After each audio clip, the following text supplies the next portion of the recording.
आप मुझे ये बताएं कि केपी हुकूमत के खात्मे की एक एक्स पोस्ट किया आपने, जिस पर वज़ीर आला अली अमीन गंडापुर ने सख्त जवाब दिया। आप क्यों समझते हैं कि केपी हुकूमत के जाने का वक्त आ गया? देखिए, मेरी बात को तो कन्फेस कर गए अली अमीन गंडापुर साहब।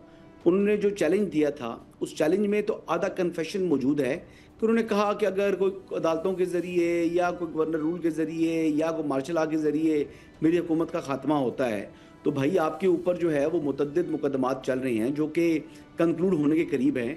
एक मुकदमा तो 2016 का चल रहा है, जो शहद बरामदगी का जो उनके ऊपर केस चल रहा है, आपको पता है ना, जो ब्लैक लेबल शहद उनकी गाड़ी से बरामद हुआ था, तो वो मुकदमा भी 342 के स्टेटमेंट के ऊपर खड़ा हुआ है और 3 मरतबा वेल लेफ्ट कर चुके हैं। और लास्ट हेयरिंग के ऊपर तो अदालत ने उनको कहा था कि उनके वकील साहब जो है वो तहरीरी सवालनामा उनके जो है वो कोर्ट से लेके जाएं, तो वो फिर नहीं लेके गए।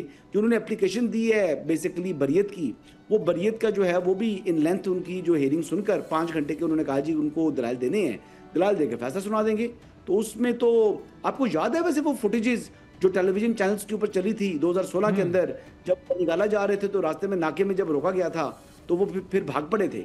और वो दूसरे धरने के दिनों की फुटेज है जब दूसरा धरना प्लान हो रहा, तो वो फिर उस टाइम वो किसी को पकड़ा ही नहीं दिए थे। आपको याद है वो जिस तरीके से फुटेजेस तमाम चैनल्स पे चली थी और गाड़ी में से सामान भी जो निकला था वो कैमरों ने उस सब चीज को कैप्चर कर लिया था। लेकिन उनकी भागने की सलाहियत तो आज भी बरकरार है। वो आज भी जो है वो कई डिस्ट्रिक्ट्स क्रॉस करके जो है वो निकल जाते हैं अगर तरीके इंसाफ के कारकुनान सड़क पर, और फिर हुकूमत को या लॉ इन्फोर्समेंट एजेंसीज को पकड़ाई नहीं देते और वो इतना तेज भागते हैं कि वो कहते हैं catch me if you can, कोई उनको पकड़ नहीं सकता। लेकिन हसन मुझे ये बताएं, आपको क्या लगता है कि क्या वो नाअहल होंगे?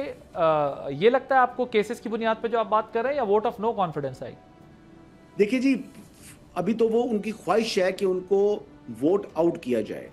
अली अमीन गंडापुर की ख्वाहिश है कि उसमें वो मजीद टाइम बाय कर सकते हैं, लेकिन उनके पास अब टाइम नहीं बचा। अब वो जो है वो दिनों के मेहमान हैं, महीनों के नहीं या हफ्तों के नहीं। यानी वो चंद दिन के अंदर अंदर उनका फैसला हो जाएगा। अभी आप मैं सुन रहा था उन्होंने कोई ये एक लंबा प्लान दिया है, कोई 15-20 दिन का, जिसमें वो फरमा रहे हैं कि जनाब हर ज़िले से लोगों को बुलाऊंगा, उनके साथ बैठूंगा, उनसे बातचीत करूंगा कि दहशतगर्दी के खात्मे के लिए वो जो इक़दाम और जो तजावीज़ वो देंगे, और फिर उसके बाद तमाम के तमाम लोगों का एक ग्रैंड जिरगा वो बुलाएंगे। ये मेरे ख्याल से ग्रैंड जिरगा बुलाने का वक्त उनके पास जो है वो ख़त्म हो चुका है। अब उनका चला हुआ है और जिसी वजह से आप 2 हफ्ते से पहले उन्हें डेंजर में देखते हैं, उनकी हुकूमत जाती हुई? मैं तो उनको बहुत जल्दी देख रहा हूँ डेंजर के अंदर। सब्सक्राइब करें और बेल दबाएं ताकि कोई खबर रह न जाए।